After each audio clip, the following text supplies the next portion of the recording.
Good evening and welcome to the June 22nd, 2015 Mayor and Council Work Session.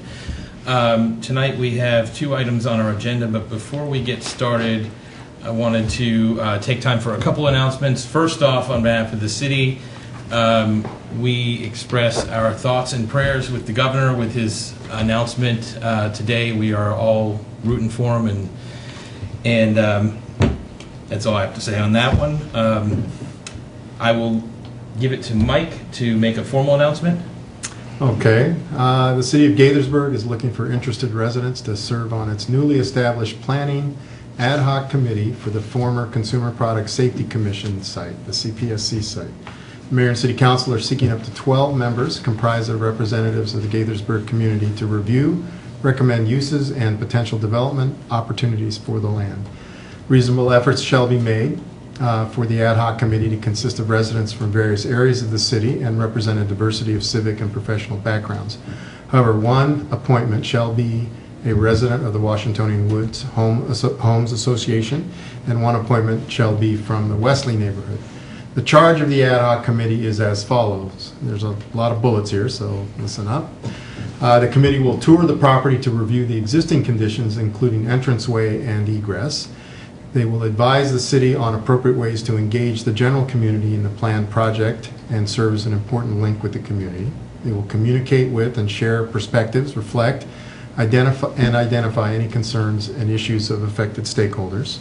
They will ensure that recommendations incorporate provisions for crime prevention through environmental design, CPTED, including natural access control, natural surveillance, territorial reinforcement, and maintenance, working in conjunction with the city police. They will provide environmentally responsible recommendations or green policies as applicable. They will propose a possible name or names for the park. They will examine the history of the site and recommend historical considerations, summarize and commemorate that into the park design. Seek public input from local neighborhoods and other citizens, identifying program needs and interests. Recommend ways to repurpose and redevelop the grounds, taking into account the budget and timeline for project construction.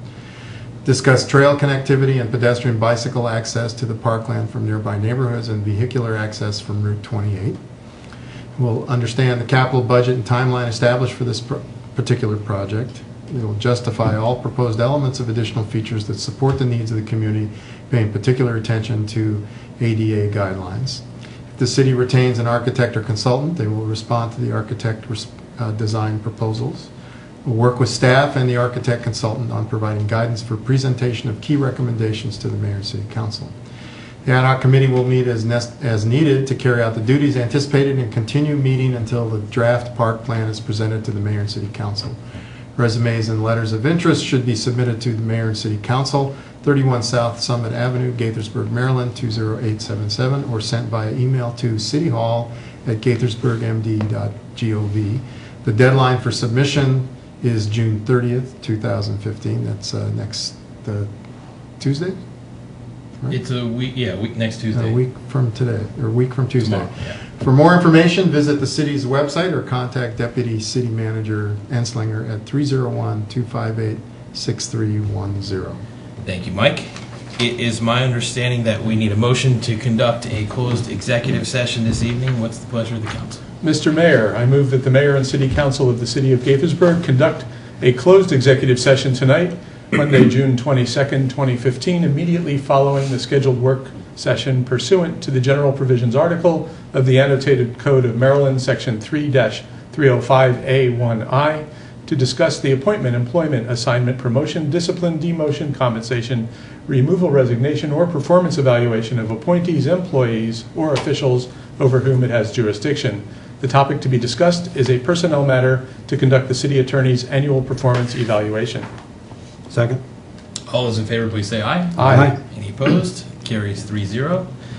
Thank you very much, Neil. And just a quick reminder that next week, June 29th, we will not have a work session, so the next regular meeting of the Mayor and Council will be held on Monday, July 6th, here at City Hall, 7:30 p.m. So our first topic this evening at the work session is a presentation from our friends at Universities at Shady Grove to update us on what who they are, what they're doing, and what potential partnerships they might have together with the city. So I will turn it over to Dr. Stuart Edelstein to lead us in this presentation. Well, thank you so much. I'm very pleased to be able to talk with you about University of Shady Grove and appreciate the invitation.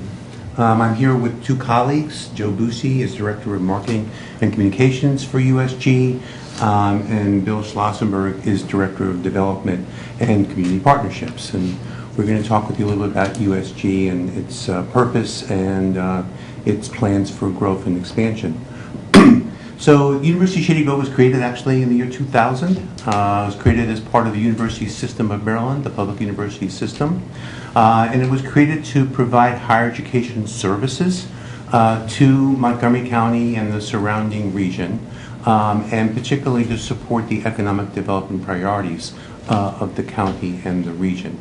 We are an unusual institution. We are a regional higher education center, and we're composed of 9 universities that work in partnership to bring their degrees into the county so that residents of the county don't have to leave the county to get degrees from those institutions. So we have 9 institutions, including the flagship campus, University of Maryland College Park. And each of those institutions bring specific degrees into the center that students can be accepted to and receive their degrees from those institutions. So at the undergraduate level, we are an upper level institution. We offer junior and senior instruction so students can complete. Students come to us having completed the associate's degree, and we work very closely with Montgomery College. About 75% of our students actually are at Montgomery College completing associate degrees so they can transfer into upper level programs that give them the baccalaureate degree. So the way this works at the undergraduate level is a student, for example, is a business major at Montgomery College wishing to pursue a baccalaureate degree in business, and we offer a variety of business specializations: accounting, finance, marketing, general business, entrepreneurship, international business. Excuse me. So the student completes the associate's degree on a pathway to complete a bachelor's degree, will apply to College Park or either through us or directly to College Park and indicate that they wish to complete their bachelor's degree and take their coursework at the Universities of Shady Grove. College Park offers its degrees, its faculty teach the courses at Shady Grove, and when the students complete, and most of the students do in fact complete, they receive a degree from University of Maryland College Park with a specialization in a business subject. So the University of Shady Grove doesn't offer any degrees of its own. We are the platform. We facilitate our university partners to be able to offer their degrees on site. So we provide classrooms, we provide academic support services, we provide library, IT, specialized classrooms, clinical training labs, all the things you would expect a campus to have, except that we provide it centrally for the 9 universities which use our facilities. We offer now over 80 degrees from our 9 university partners. There are about 36, 37 bachelor's degrees, and the other degrees are graduate degrees. And we have 1 doctoral degree in pharmacy that we offer at Shady Grove. We're about 4,000 students right now. About 2,600, 2,700 of those students are undergraduate students pursuing undergraduate degrees across our 9 university partners. About half of the 2,600 are going full-time. They're attending classes in the daytime. And the other half are part-time, evening, and weekend. So we support students in a variety of ways so that they can access the education and allow them to continue their work obligations, their family obligations, etc. So we're very convenient and we're organized so that we can support people where they are. We have about 1,600 graduate degrees that we offer. Most of those graduate degrees are offered in the evening and in the weekend. They're part-time, with the exception of 2 degrees, social work, master's in social work, offered by University of Maryland, Baltimore, and a PharmD degree, a pharmacy degree, offered by University of Maryland, Baltimore as well. And those are daytime, full-time degrees. We are very successful with the students who come to Shady Grove. As you would imagine, they are a very diverse group of students coming from Montgomery College. They reflect the diversity of Montgomery County. About 34% of our undergraduate population are Caucasian, and the remainder of the students are across the ethnic and racial backgrounds that exist in the county. We're very proud of our graduation rates. We have the highest graduation rates in the university system for transfer students who come to us. About 75% of the students graduate over a 4-year period. So when they come to us as juniors, 4 years beyond that, they will graduate. And students who come to us from Montgomery College, and that's the majority of our students, that's 78% of our students graduate with bachelor's degrees in a 4-year period. That's about a 22%, that's 22% higher than the University System of Maryland average. So we do extremely well with the students who come to Shady Grove. About 1/2 of the students who come to Shady Grove are first in their families to receive degrees. And about 88% of the students who graduate at the bachelor's level will be working in the region in their discipline. So we are organized specifically around workforce needs. We work with a community board, which is dominated and governed by the business community. They help us to identify the degrees that we need to bring. They will support students through scholarships, internships, and in the end, jobs. So we are very focused on making sure that students in the region have access to the jobs that are in the region and the jobs that are growing in the region. So we are in a growth mode. We're so successful that the county and the state have partnered to support the expansion of the universities at Shady Grove.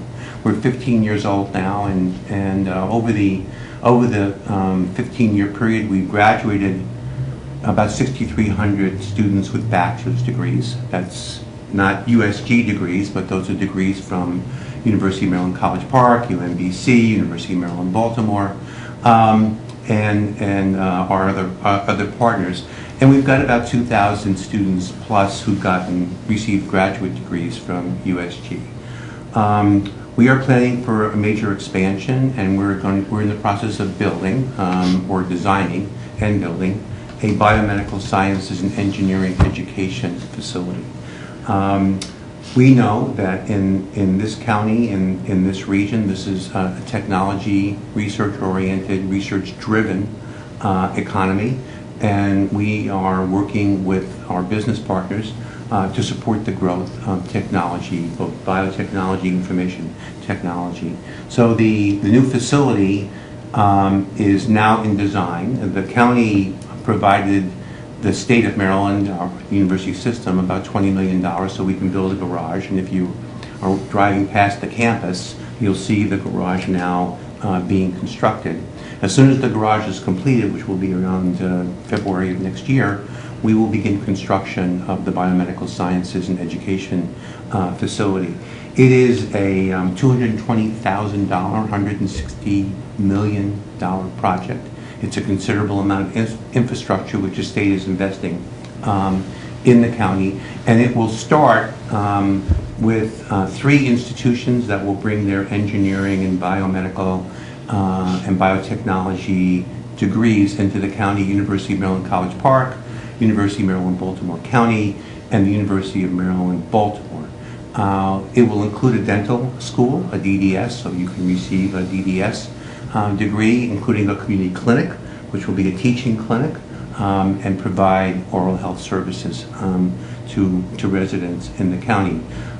We're excited about the facility. It's an expensive facility because 1/2 of the instructional facilities in that building will be laboratories. Engineering laboratories, bioengineering laboratories, and applied biochemistry laboratories, and mechanical engineering laboratories, and such. So we believe that we will be producing a local talent pool. We will be supporting the development of a local talent pool to support the economy and the growth of the biotech and information technology sciences. We work very closely with Montgomery College, obviously, because of the transfer relationship that we have with them, but we also work very closely with Montgomery County Public Schools. We do that in two ways. One, we provide education programs to train their teachers. So we have undergraduate programs in education, and we have graduate programs in education offered by three of our partners, College Park, Bowie, and Towson. But more importantly, we provide access for their students to move through the education pathway to receive their bachelor's degrees. And we have been very, very blessed by developing partnerships between the school system, the community college, and our university partners. And some of you may have heard about ACES, Achieving Collegiate Excellence and Success, as a partnership program which is now operating in 10 schools. It's a coach which supports 120 students in each of those schools. The students who we're focusing on are students who are the first in their families to receive a degree, many of them underrepresented in higher education and have challenges in completing their education. We support those students through their pathway while they're at MCPS, going into Montgomery College, and then coming to the universities at Shady Grove. And we're now in the third year of that program, and there are students who have graduated out of Montgomery County Public Schools or in Montgomery College, and they're heading towards universities at Shady Grove. One of the most important things that we do, I do two things I think that are critical to our success, other than the fact that we are offering a very convenient option for students to get university degrees from our public institutions. One is we provide scholarships for students. So University of Shady Grove, through Bill's efforts, raise dollars from the community to support students in financial need. And I am very pleased to report that last year we gave over $1 million in financial support to students. Now these are scholarships. This is not loans, and it's very important because our students work. Many of them are working full-time, and if we could support them in any way so that they can reduce the amount of time that they have to spend in work and continue their studies so they can complete, is extremely important. The other thing that we do, and we focus very heavily on, is providing work-ready experiences. So we work very closely with the business community in support, who support us with internships. So we want to make sure that students have opportunities while they're in college to experience the workplace. And we have many, many partnerships across the county with businesses that support students in a variety of ways. And we are fortunate in that we've also established scholarships for students who want to take advantage of internships but can't give up their work time to be able to do that. And our board has established scholarships so that we can cover the costs of their reduced work time so they can participate in the scholarships. So we're excited about our growth. With the new building, we will grow from 4,000 to 7,500 students. That will take a little bit of time to get that growth accomplished.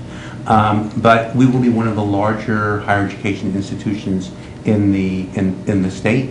And I think the building that we will put in place will be a significant asset for the region, and I think it'll be a signature building for the county, indicating the county's interest and opportunities to support its economic development, particularly in the research and technology fields. So that's the presentation. We are eager to have partnerships with, we have many partnerships with businesses. We're eager to expand those partnerships. Our students do very interesting projects in the community, both in terms of their service responsibilities, but also in terms of their instructional programs. So that is a little bit about the University of Shady Grove. I don't know if I've missed anything that I should have talked No, about. I think the only thing, Stu, you might have just skipped over is we just want to thank the mayor and council for the Gaithersburg Book Festival, which was what we considered a tremendous success. our two booths were mobbed the entire day, and it was a really great experience, I think, for anyone that came to the festival. So I know that the community got a great deal out of it, and we are trying to get our name out, obviously, more so in the community, and I think that event certainly did do a great job at helping us out. So. Well, thank you for bringing that up. So we'll be here next year. We definitely will be here. It was an exciting opportunity for our students, and they enjoyed it. I think the book reading of children's books in different language was very appropriate for the city, and we're going to do it again. It's great. It's something that we hadn't had before, and something that I think makes perfect sense for this community, and we were so grateful. And it's wonderful that you're thanking us for the book festival. Because I was going to thank you all for your support, and not just to us, although certainly with the book festival it's a wonderful partnership. But I see the USG commitment to the community manifest in all sorts of ways, whether it's to identity or it's to the local chambers of commerce or whomever, the list goes on. You guys are accommodating and willing to partner with everybody, and it makes our community so much better, really. The only problem is you're not quite in our borders, but you're great neighbors. Well, we appreciate your saying that, and you have lots of control over the board. So. Well, you can petition to annex it at some point, but anyway, I don't want to scare Rockville yet. I do. We're actually not in the Rockville border. No. But you're sort of you're in the We're in the between. middle. We're in the middle. We're ecumenical. Excellent. So I guess my question to you is sort of a softball. What can we do to help and to both facilitate partnerships and whatever other initiatives you think we can help with? How can we help? Well, I can tell you the advocacy around the continued state support for USG and its growth is extremely important. We're right now we have secured funding for the new building. It's $160 million in the governor's budget. We've completed about 2.5 years of planning, and we will do a little bit of site construction that the state supports next year. Of course, the county dollars for the garage will be used up, and that was extremely helpful in our advocacy to get the $160 million from the state. So $20 million from the county resulted in $160 million from the state, which I think was a pretty good deal. When the building will be constructed starting next year, and it will take us 2 years to build, and so it'll be opening in the fall of 2018. We will now be going back to the state for support to bring the educational programs from our university partners. We have 10 programs that we're starting out with. These are engineering, computer science, biomedical science programs. They're probably amongst the most expensive programs that universities offer because they're laboratory intensive programs. And we would very much appreciate your support as we advocate in Annapolis with our General Assembly delegation. They've been extremely supportive of what we're doing. They understand the importance of education and particularly baccalaureate and graduate education to the future of this county. So we would very much appreciate your continued support of what we're doing and the growth for the programs that we're bringing. Well, certainly, if you keep us on top of the opportunities and the hearings and what I'm sure our council and I would be supportive. And I would say the other thing that's important to us is as we grow and as we identify where there are education needs, to help us to understand what those are, to help us to understand what your plans are for growth within the city, where you see development, any ways that we can assist you in attracting companies, in securing a workforce for those companies, and allowing the companies that are here to grow, ways in which we can partner with you and partner with the companies so that we can develop a very robust economy. The most important factor for businesses is that there is a workforce available to them, that's readily available to them. We think we have a terrific advantage because the students that are coming to us live here. they have their families here. They want to continue to live here and to work here. The students themselves are incredible individuals with a great deal of energy and a great deal of interest in making a difference in their lives and in the lives of their communities. So they're very, very focused students, and they're students who we believe are excellent employees. As a matter of fact, there are many students at Shady Grove who not only want to work, but they want to be entrepreneurs. They're starting their own businesses. We have a couple of students who actually started their own businesses while they were students. And this is the way of the world. I mean, Montgomery County is a county composed primarily of small businesses, of people who want to be entrepreneurs and to grow and to develop their own businesses. So if we can partner to develop those students, and put them in places where they get work experience and understand what the opportunities are, we can ensure that they become more successful as they leave the university and go into the workplace. Great. Questions, comments? Yeah, let me break in here. I started a discussion with them earlier. I've done a lot of traveling with the National League of Cities and looked at some universities and school systems and how they work with the cities. One of the things that we have here, and Mike can fill in on some stuff too, is that we were presented a program now that the president is trying to start about employment now. In other words, it's one thing to go to college and get a degree and you go find a job. And, you know, that's been the standard for years. And what we would like to do now is to get something where people go to work now. They may even increase their education later, do other things, but they want to go to work now.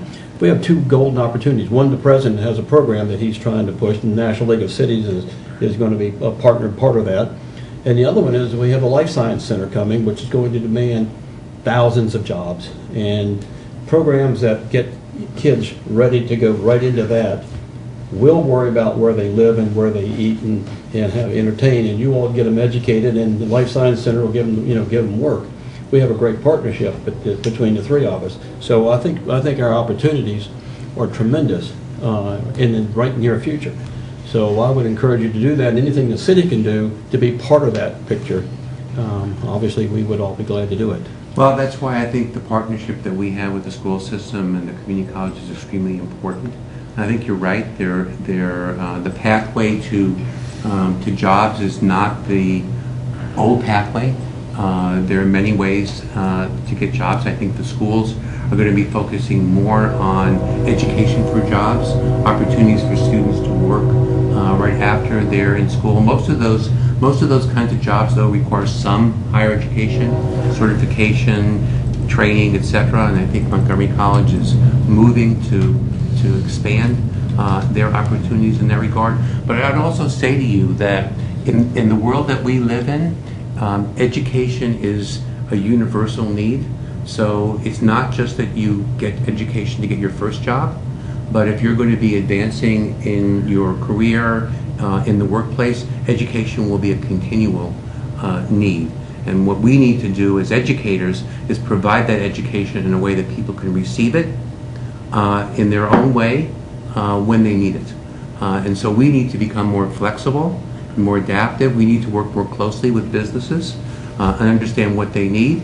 And we need to work more closely with individuals who are moving themselves through their lives and through their careers and through their journeys in the workplace. So I agree with you 100% that the partnership between the public sector, government, business, and education in particular, education all the way through, from K through J or K through 20, however you want to put it, needs to be tighter.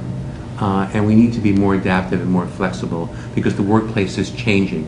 And that workplace is going to require more skill sets that we don't even know about. So, some people predict that in the next 10 years, half the jobs that we know today will be going away. And there'll be new jobs that we have not even thought of that will be created. So we need to be a little bit ahead of the curve in providing students with the skill sets so they can adapt. And our education programs need to be also ahead of the curve with regard to what the needs are in the community that we serve. Well, one of the perfect examples, I visited Wichita, Kansas with Carl Brewer, the mayor, and they have a school that was very similar to what yours, but and they were geared up with Cessna.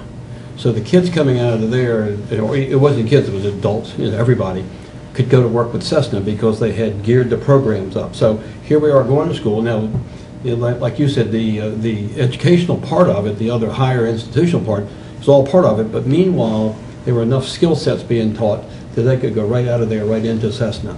And then all the other, of course, that's a airplane capital, I think, of the world, so there was other places that were taking advantage. But there's a perfect example of how they did it, and we have the Life Science Center plus all the government agencies. So we have a perfect outlet for everybody. There are tremendous opportunities in this community. All you have to do is connect the dots. Right. Yeah, I think the initiative that Henry was referring to was the Tech Hire Initiative at the White House. And so there are thousands of, the idea is that there are thousands of coding jobs available to young people who can code.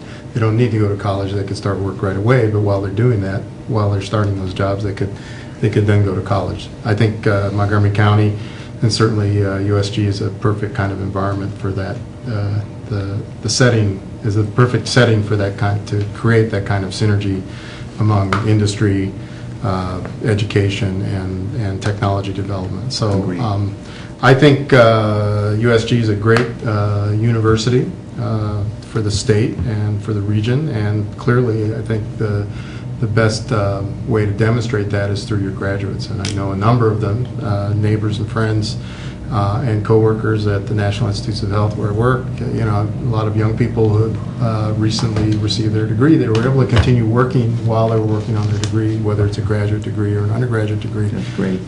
So they're, they represent, I think, very well the product that you guys turn out through this cooperation with 9 universities. So I'm particularly interested in the expansion of biomedical science and engineering sciences. That's kind of my job, and also the interest in developing a diverse workforce. That's another big part of my job is having a biomedical science workforce that looks like the rest of the country. So that's a major challenge, and I think Montgomery County is a great place to do that and pursue that in cooperation with the universities of Shady Grove. I'm glad to hear you say that. I agree with you 100%. I'm looking forward to whatever I can do. There aren't many opportunities for me, or in many ways, to try to avoid it, where my job at NIH and the job here at the city kind of overlap or intersect. I have to be a little bit careful about that. But I think in this realm, this is a good thing where I can probably bring that expertise and knowledge to bear and understanding what's going on, but also to look at. Be glad to do that sometime. We can talk about that offline. But I think the best thing the best advertising for the success of USG is the people that graduate from it. And there are countless numbers of individuals throughout the county that have started their own businesses, that are working for agencies or private industry, pharma, science and technology that illustrate how well this new mode of college education is working here. So, and in a way, I think we're probably unique with respect to the area of the United States where we live, where this happens in Montgomery County and in Maryland, the Metro DC area, in terms of being able to launch a program like this where there's that much cooperation. And that's saying, I grew up in San Diego where entire industries developed around as the University of California in San Diego grew. But I don't think they have anything like this. I think we're unique in the country in the way we're organized. Right. And this intersection and synergy created by these 9 institutions makes a big difference. I think that's an advantage that other places in the country don't have. So anyway, whatever we can, I think we're anxious to hear more about the plans. I'm looking forward to seeing the architecture and design for the educational center, and look forward to working with you guys in the future. So I'll just jump in with a couple of comments. First of all, I'm very excited to hear about all the STEM initiatives that you have going on in engineering and bioscience. I think that's obviously it's the future, and the fact that they'll be working in labs here in our neighborhood is fantastic. Looking forward to seeing what new businesses spin out.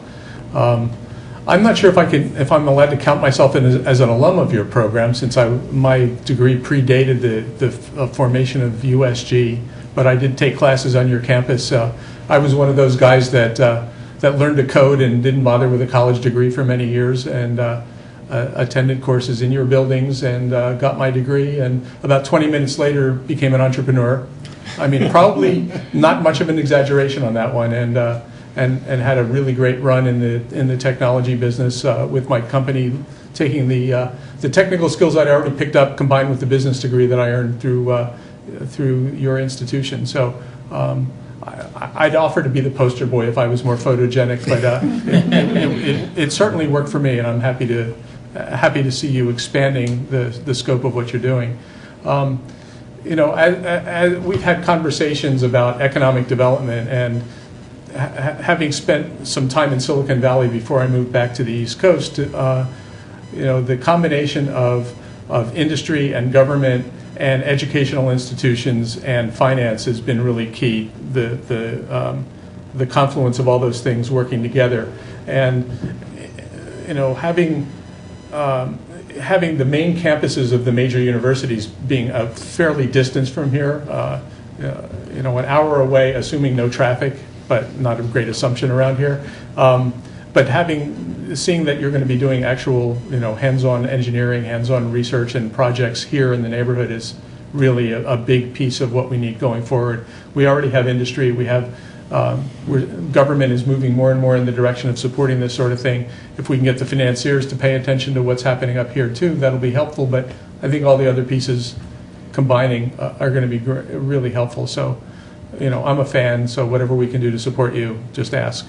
Thank you. Well, it's a culture of innovation that we're building, and that's what's going to make Montgomery County successful. So appreciate that, and we will be back with more ideas for partnerships with you and with the community in the city.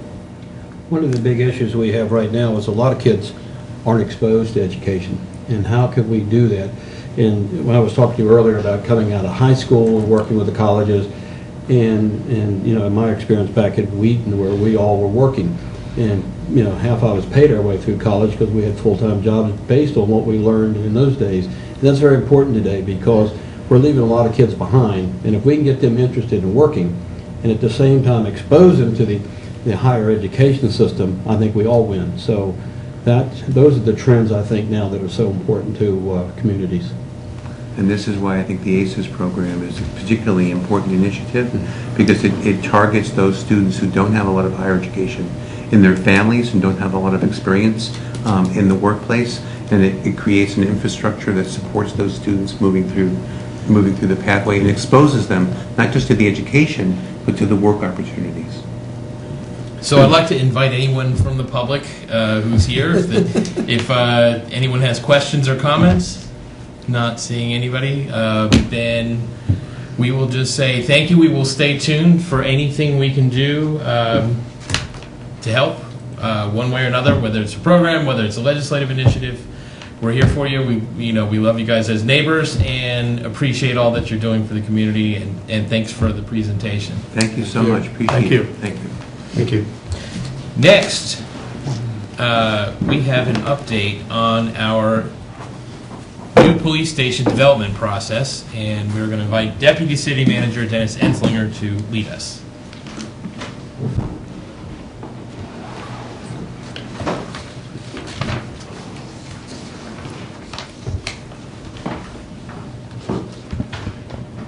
Good evening, Mayor and City Council members. Good evening. It's just a brief presentation to give you a little bit of update where we're at on the police station development process. As you might initially know, I think originally we talked about building a new building, either on a site that was vacant, which is pretty hard to find in Gaithersburg, or actually looking at a redevelopment site. But we had the opportunity for acquisition of a unique parcel, and we are currently under contract for the purchase of 16 South Summit Avenue, which is just right across the street. The purchase funds will actually be available in FY16, and the contract will be executed sometime after that point. We have been looking at some aspects of the design already in order to figure out how the space may lay out in terms of the office space for the police department, As you well know, that building is a little bit larger than what the ultimate build-out would be for the police station, so we're looking at other issues, and that's why we're actually coming before you this evening. This is a picture of 16 South Summit for those of you in the audience on television who don't know the building. This is the front side. This would be the back side. It's almost adjacent. It actually is adjacent to the police department and also to City Hall. That's one of the reasons why we thought it was a unique opportunity. So we have taken the initial steps of looking at the police department's preliminary space planning needs. We used a study that was previously done a number of years ago, and we're trying to update that based upon their current needs analysis. With that, we've determined that should the council decide they want additional space on the ground floor in terms of public space, and I'll talk about that a little bit later, that the police departments would be able to fit in their full build out in 2025 on the one half of the lower floor, the first floor. And then they would take up pretty much the entire second floor, depending on how the configuration is laid out. So based on those items, staff wanted to identify, or we looked at some additional areas that could be located on the ground floor. Part of the reasoning that we're looking at the ground floor is because we have some conflicts already within City Hall for community space. Many of you know that when we actually have meetings for the environmental committee or other committees, we do have difficulty getting those into City Hall based upon security issues. We typically host most of those meetings on the second floor in the gallery space, and that means somebody has to be downstairs after hours to let people ride the elevator up or have their cell phones accessible, so if somebody shows up at the door, they can let them in or go downstairs and let them in. So we've identified that as one of the needs. In the drawing I showed earlier, and I'll revert back to that here in a few minutes, is the police department would also like a community meeting space as part of their activities. We didn't show that at this point because we're looking for a little bit more direction from the mayor and city council. Some of the other needs that we have here at City Hall, we do have some conflicts. We have very few meeting spaces in terms of actual conference rooms. One of them is the gallery. This room is often used, but it's very difficult to use in terms of just holding a general meeting. And then we have the lower floor conference room. So really, given the number of staff that we have in the building and the number of daily meetings that we might need to have somebody sit down at a table, we have very limited space. And in fact, I know we'll often actually use the mayor and council room upstairs if it's not being occupied at that particular point in time. The other one that we identified is the relocation of the mayor and city council chambers. That's not been on anybody's priority list, but we wanted to bring that as an option based upon issues that sometimes we have here at this facility, which would be sometimes overflow, and then also kind of the columns that everyone can see as you're trying to observe from the audience sometimes get in the way. There are some constraints on the first floor also of this building. You'll notice there are actually columns here in these areas there. I'll kind of highlight them. So we have columns here and here, really here. So it's not a conducive building sometimes for those issues, but I do know that we can also work through some of those. I can tell you the space here, which is kind of centrally located but not near any exterior wall except for this wall over here, is about the same size as this space, which is about 40 by 30, without any column intrusions, whereas this space basically has at least 2 major column intrusions as you're looking through it. So that's one of the constraints that we would have with regard to this. We could possibly bridge one of these to get more space depending on the intent or the direction from council. We do think that we could get a community room without doing that. It still would have to have some column space for the police department and for the city in general. I do know that some council members have expressed some desire to have community space, partly for sometimes activities when we have things outside here at the pavilion that they could be moved into there. we would still have some space constraints based upon the columns in terms of visible sight lines and things like that. But really, we're here tonight just to see where council would stand if they want additional space. The bigger questions are kind of how big that space would be. Is there any thought of moving the council chambers? I just offer that because really that's one of the few chances that we would have in the near future to do something like that. I will tell you that that could add to the budget just based on we would need a camera room and other production room to go along with that because of the video facilities that we need to televise the city council meetings. But with that, I'm really here to hear your input, and I'll be happy to describe a little bit more where we're at in terms of the layout of the police station. I try not to show those too often because people get that set in their mind, but we have laid out offices and looked at those items, so I could share that briefly if you'd like to see that. Thank you, Dennis. So it's obviously this is an exciting time with the new facility coming online and the planning. I have to say, from my perspective, I don't see it as a priority to move the council chambers, and I'm interested to hear what the council has to say. Kathy, who's not here obviously this evening, sent an email earlier this week saying that she agrees that it's a low priority for moving the council chambers, but we agree actually that a community meeting space is there's a great opportunity there, and there's a need for it, and I would prioritize that higher, much higher than moving the council chambers. But I'm interested to hear what my colleagues up here have to say. I'll jump in, and having an outside access would have not council meetings, but community meetings is so important because you don't have to go through the security check, as you said. If you had an outside entrance where people could come right in, go right into maybe two different, you could have two meetings at one time, or, it depends on what space would allow. I think that just makes a lot of sense. And that way, I think you would have better participation. I think it would be easier. You wouldn't have to have staff opening doors, unlocking doors, riding elevators, where they could just walk right in and go to a meeting room, turn right, turn left, and so forth.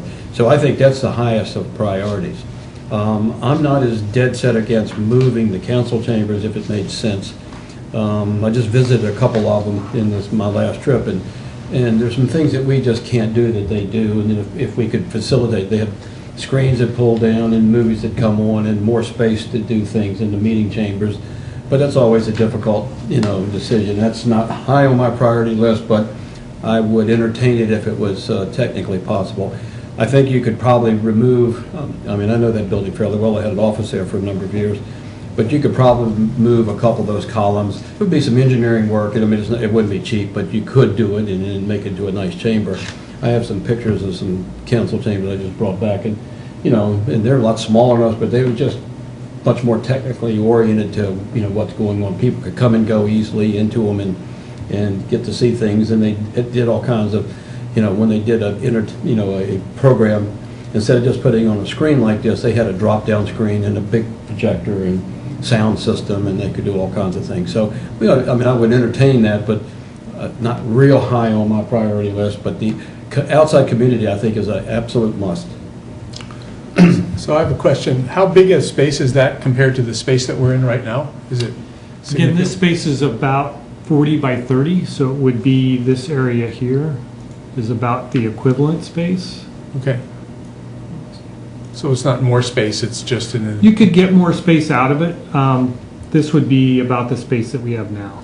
Okay. Yeah. So if you removed one of the columns, probably from this end or this end, depending on how you did it, you would be able to do your access point in terms of a public access point on this side, and you would basically probably get somewhere between a 40 and a 50 square, which would allow for overflow. I think one of the other difficulties we have here is the overflow a lot of times is connected to kind of the foyer area. So you could have speakers outside. That's how a lot of City Hall chambers are built, so you can actually see into the chambers, and then you can set seats out into the foyer if that's possible, or have standing room only. So if you evicted us from this building and moved us across the street, what would this space be used for? Would you carve it up into conference rooms, or? We would do conference rooms, or we may actually use it more flexible in terms of other meeting rooms for other committees, such as the environmental committee. We would use the space in the gallery for either reallocating that to office space and then figuring out a better configuration for conference room space, because it's not the most publicly accessible, even from a staff standpoint, to get back to there. Right.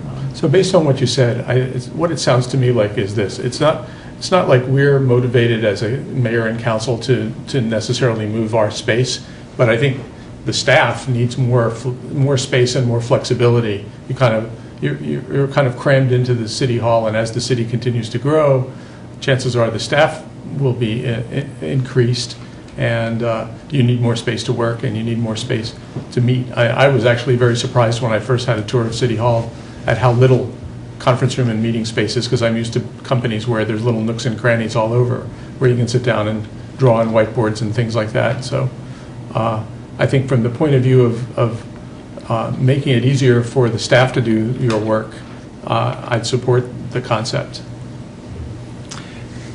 Yeah, I have to agree. I think we have an opportunity here to actually do some long-range planning. The city isn't always going to be the size it is now. We're almost right-sized for our facilities, but clearly we don't have any flexibility. We don't, and I think it's really difficult for the community to come into City Hall and meet people, or come to a community meeting, or even go to the gallery, which, the reason we call it a gallery upstairs is because it was an art gallery. It would be great to have a space like this on the ground floor, like this chamber here, is actually serve as a gallery. I think we need to continue to be flexible. I think we can take advantage of this situation and study the idea of moving the council chambers. I don't think that's the highest priority. The other question I had is this building has 3 floors, and we haven't heard anything about the plans for the 3rd floor. I'm assuming that's other divisions and departments that would consider We just occupying haven't that made space, any right? decisions on that. We were trying to figure out the basic needs first.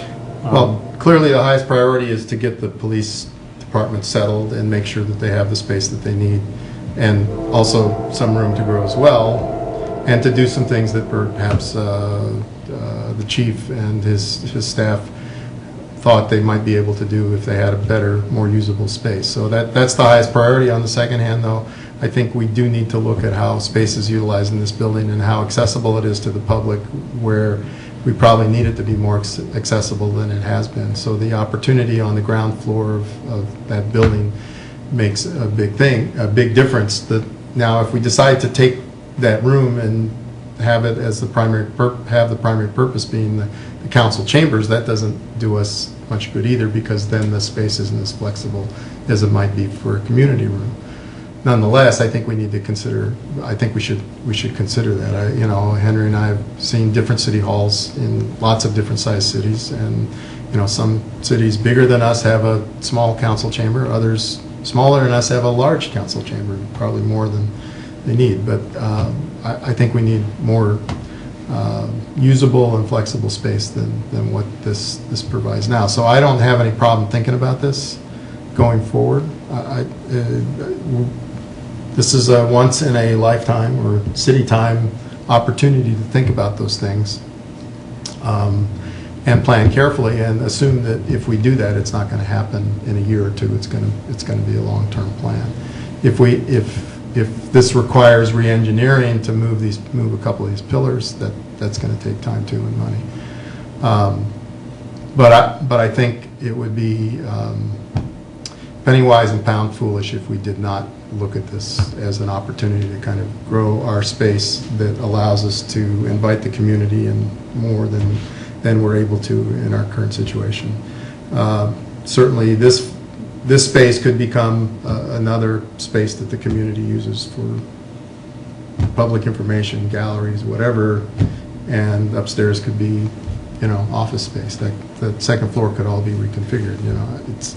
It's clear that what we work with here is an old mansion. The rooms are small. The walls are in funny places because we either added them or we built them around structural elements of the building. I think that could all change too. So I think the opportunity it presents here allows us to do things in this building that we haven't been able to think about as well. So that's why I think we ought to take the opportunity to look carefully at that.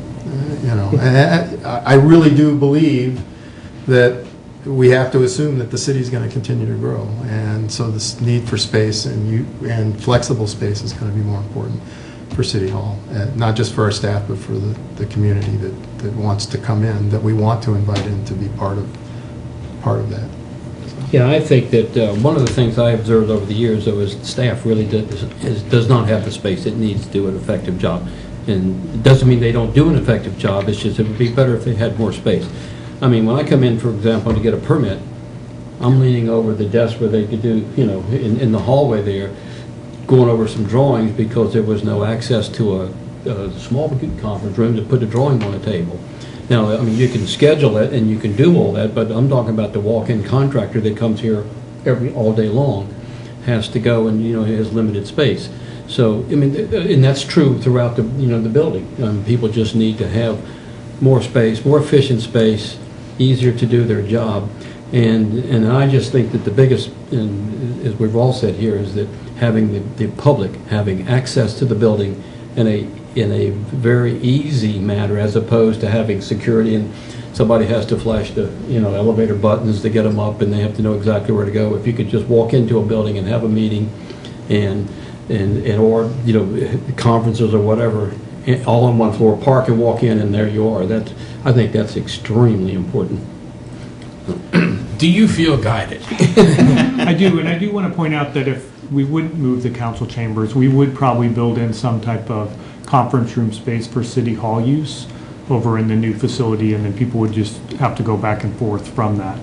We would gain some space probably when we do the third floor discussion about what happens on the third floor of this structure and who moves there, so we will gain some space related to that. I just thought at this particular point in time, it would be one of the few chances we would have probably, you know, very long span of looking at adding amenities to the council chambers. And I do know we have issues with site distance and stuff like that. So we can explore those and then come back to you. It sounds like that's the consensus from the council to give you a little bit more further direction. We can have the architects kind of look at those issues.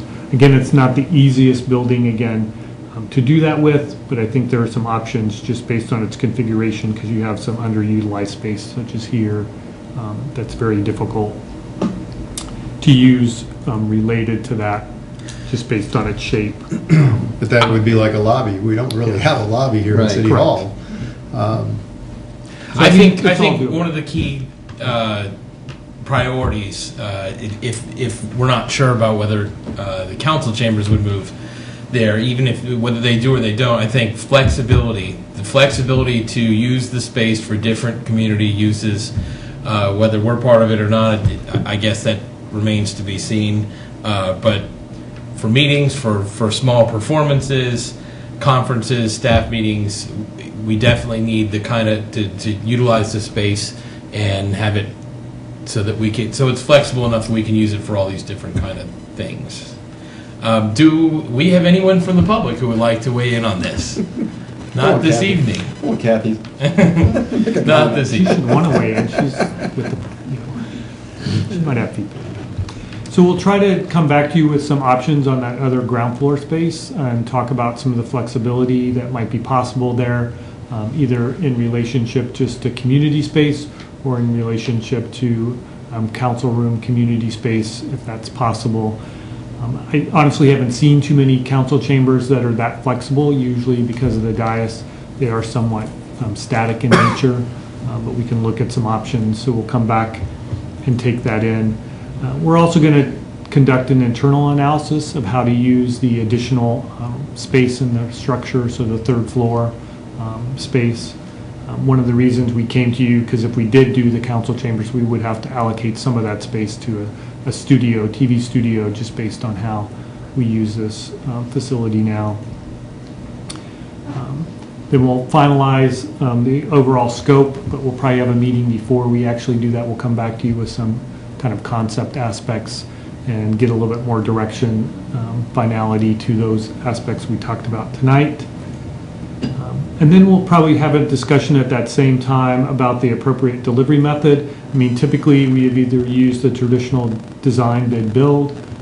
We've also done projects here at the city that are design build. There's also another option of doing some construction manager at risk. which is kind of a combination of design build with traditional design build. We haven't done any projects similar to that under that method, so that would be something new to us, but we are kind of exploring that at this particular point in time. And then we'll provide updates as the process goes forward. Question about the production studio, TV, video production studio. Would it not be possible with a chamber with meetings in the other side to continue to use the production studio here and just somehow wire them together? It's possible, but it's very difficult because of the camera switching that they all do and the time delay that you would have with that over even if the fastest fiber optic that you could have. Because they actually do a lot of switching back and forth between my monitor and the various cameras that you have. Well, I think we need to look at all options for where that studio might go. It doesn't have to be on the first floor adjacent to the council chambers. It would be in the third floor probably. Yeah, so. But, I think the most important thing is how flexible a space can be with the pillars and without the pillars, and what the impact of having those re-engineering the building. I'm assuming that everything else about the building, the outer shell, is something that we're not going to touch, so. Yeah, we would have the flexibility of creating new openings and things like that. That wouldn't be too cost prohibitive. In fact, we'll be doing something similar for the police department in terms of creating a sally port for them on the backside. Sure. And there's already 2 entrances to that first floor, one on each side of the building. So The there's an advantage there. the one that's used mostly when I was there was the back entrance, because everybody just parked and walked in. So Sure. very few walk-ins from the front. It's very likely that would still be the predominant walk-in entrance. But, as designed now, it has the look of a civic building anyway, so I think to take advantage of that is a good thing, so.